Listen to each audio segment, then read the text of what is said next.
अस्सलामु अलैकुम नाज़रीन ग्रामी। साइंसदानों ने ज़मीन का जुड़वां सैयारा तलाश कर लिया है।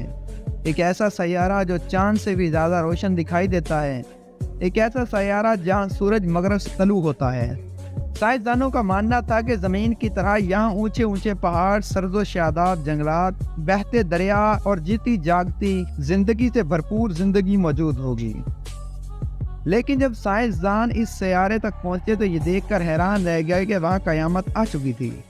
जी हाँ, तब तक वो सूरज और तांबे की तरह दहकती हुई जमीन, गर्म लावा उगलते हुए पहाड़, बहता हुआ गर्म सियाल, जलती हुई वादियां और आसमान को छूते हुए आग के शोले, बारिश और जलती हुई हवाओं का तूफान इस सैयारे का मुकद्दर बन चुका था। आखिर इस सैयारे के साथ क्या हुआ और क्या अगला नंबर हमारे सैयारे का है, ये सब जानने के लिए इस कीमती और मालूमाती वीडियो को शुरू से लेकर आखिर तक ज़रूर देखिएगा और अपने दोस्तों के साथ ज़रूर शेयर करें। तो नाज़रीन ग्रामी, हम बात कर रहे हैं अपनी खूबसूरती की बिना रोम की सुंदरी और मोहब्बत की देवी कहलाए जाने वाले खूबसूरत सैयारे वीनस की, जिसे बाज़ लोग ज़मीन का जुड़वां सैयारा कहते हैं, क्योंकि साख्त और बनावट के लिहाज से ये ज़मीन की तरह दिखने वाला एक सैयारा है और दोनों एक ही मदार में सूरज के गिर्द चक्कर लगा रहे हैं और दोनों का आगाज एक ही नेपोलक से हुआ है। नाज़रीन ग्रामी, ये हमारे शमसी सबसे बड़ा सैयारा तो नहीं, लेकिन इसके बावजूद सबसे ज़्यादा रोशन सैयारा नज़र आता है। इसकी एक वजह तो ये है कि ये ज़मीन का सबसे करीबी सैयारा है। दूसरी कि इस सैयारे के गिर्द गैसों के बादल मंडलाए रहते हैं और जब सूरज की शुआएं इस गैसों के बादलों पर पड़ती हैं तो इसका 70% हिस्सा रिफ्लेक्ट हो जाता है, जिसकी वजह से यह सैयारा हमें सबसे ज़्यादा रोशन नज़र आता है। लेकिन मोहब्बत की देवी पर रोम की सिंदरी कहलाए जाने वाला ये सैयारा बाहर से जितना खूबसूरत दिखाई देता है, अंदर से उतना ही भयानक और खौफनाक है। नाज़रीन ग्रामी, आज से करीबन 100 साल पहले तक साइंसदान ये मानते थे कि वीनस के मोटे एटमॉस्फेयर के नीचे हमारी ज़मीन की तरह समंदर, जंगल और डायनासोर रहते हैं। लेकिन 1950 रशिया वीनस की स्टडी कर रहा था तो रशिया ने सन 1961 से 1983 तक एक के बाद एक वनेरा स्पेसग्राम को वीनस की तरफ लॉन्च किया। यह वीनस की सतह पर लैंड करना सबसे ज्यादा मुश्किल काम था। वीनस पर पहले 6 स्पेसक्राफ्ट भेजे हैं, जिनमें वनेरा 1, वनेरा 2, वनेरा 3, वनेरा 5 और वनेरा 6 शामिल थे। लेकिन ये सब स्पेसक्राफ्ट वीनस के एटमॉस्फेयर में पहुंचते ही कहीं गुम हो जाते थे। वनेरा 6 वो वाइड स्पेसक्राफ्ट था जिसने वीनस की जमीन पर लैंड किया, लेकिन लैंड करते ही वीनस के एटमॉस्फेरिक प्रेशर की वजह से ये तबाह हो गए। लेकिन रशियंस ने हिम्मत नहीं हारी और 1975 में वनेरा 9 को लॉन्च किया, जो वीनस की सतह पर कामयाबी से लैंडिंग करने का कामयाब हो गया, जो 55 मिनट्स तक एक्टिव रहा और आखिरकार साइंसदान वीनस की सतह पर इमेजेस देखने में कामयाब हो गए। लेकिन उन्होंने जो इमेजेस देखी, वीनस बिल्कुल वैसा नहीं था जैसा उसके बारे में सोचा गया था। ये वो इमेजेस थी जिसमें पहली बार वीनस की सरफेस को देखा और फिर 1985 में वीनस इसकी सरफेस की पहली कलरफुल इमेज हमने देखी। ये जगह जहन्नम से कम नहीं थी, क्योंकि यहाँ की जमीन पर लावा उगलती समंदर 24,000 मीटर तक कह रहे थे कि जिसमें हर वक्त उबलता हुआ लावा मौजूद था। इसके अलावा यहाँ हर वक्त तेजाब यानी सल्फ्यूरिक एसिड की बारिश होती थी। जबकि आप ये सुनकर भी मजीद हैरान होंगे कि वीनस पर सैकड़ों किलोमीटर फी घंटा की रफ्तार से तूफानी हवाएं चलती रहती हैं।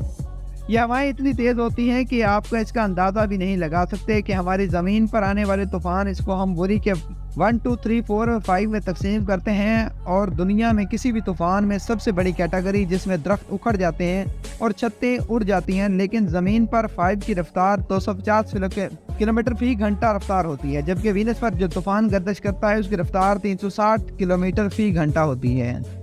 लिहाजा तेजाबी बारिश, तेज तरीन तूफान और 2800 किलोमीटर मोटी बादलों ने मजीद खौफनाक बना रहती है। मौजूद दोस्तों, 250 किलोमीटर मोटी बादलों की तह की वजह से वीनस पर एटमॉस्फेरिक प्रेशर जमीन से बेपनाह ज्यादा होता है।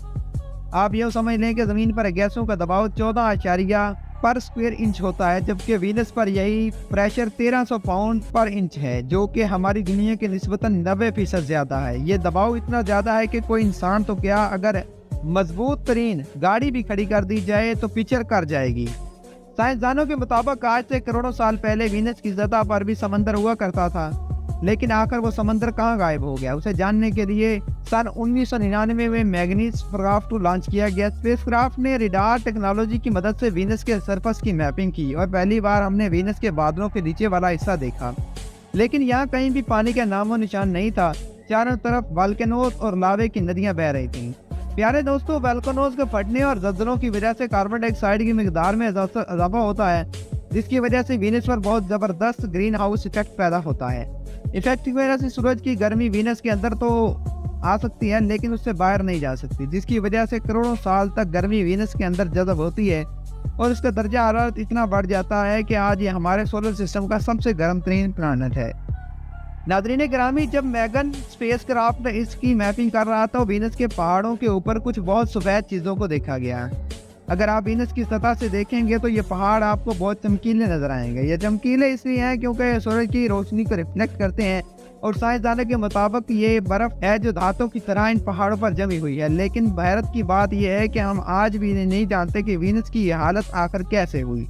कुछ साइंसदानों के मुताबिक वीनस के पास भी एक चांद हुआ करता था जो किसी वजह से वीनस से टकरा गया और वीनस अपनी उल्टी डायरेक्शन में घूमने लगा, जिसकी वजह से वीनस का इलेक्ट्रोमैग्नेटिक फील्ड खत्म हुआ और सूरज से आने वाली अल्ट्रावायलेट इस पर मौजूद पानी को स्पेस में भेज दिया। ये साइंसदानों का एक अंदाजा है, लेकिन हम ये नहीं जानते कि ये कैसे हुआ। लेकिन वीनस ने हमें एक बात पता चलती है कि जिस तरह हम कार्बन डाइऑक्साइड जैसी खतरनाक गैसेस को इस्तेमाल कर रहे हैं, इससे ऐसा मुमकिन है कि दिन हमारी ज़मीन की भी वीनस की जैसी हो जाएगी। नाज़रीन गिरामी, इसके अलावा 141.2 भी नामी भी एक सैयारा मौजूद है जहाँ पत्थरों की बारिश होती है और यहाँ लावे के समंदर 1 किलोमीटर तक बह जाए हैं, जिसमें हर वक्त उबलता हुआ लावा मौजूद है। इस सैयारे पर हवा की रफ्तार आवाज़ की रफ्तार से 4 गुना तेज़ है। माहिर फल्कियात की वजह जॉन न्यूटन ने इस सियारे के बगौर मुताले के बाद हमें यह बताया है कि यह बहुत दिलचस्प सियारा है जहाँ इंतहाई शदीद मौसम है और मादनियात की बारिश होती है। दिलचस्प और हैरत अंगेज बात यह है कि यहाँ बर्फ भी पड़ती है। इसके साथ ही प्रोफेसर निकोलस उन कहते हैं कि ये रहने के लिए बिल्कुल भी अच्छी जगह नहीं है और अगर यहाँ कोई एक दिन गुजारे का सोचता है तो शायद उसकी ज़िंदगी का आखिरी दिन साबित होगा। तो जी मोअज़्ज़िज़ दोस्तों, ये थी हमारी आज की वीडियो। उम्मीद करते हैं कि आपको हमारी ये वीडियो पसंद आई होगी। अगर आपको हमारी ये वीडियो पसंद आई हो तो हमारे चैनल को सब्सक्राइब करें, वीडियो को लाइक करें और बेल आइकन को जरूर प्रेस करें। शुक्रिया।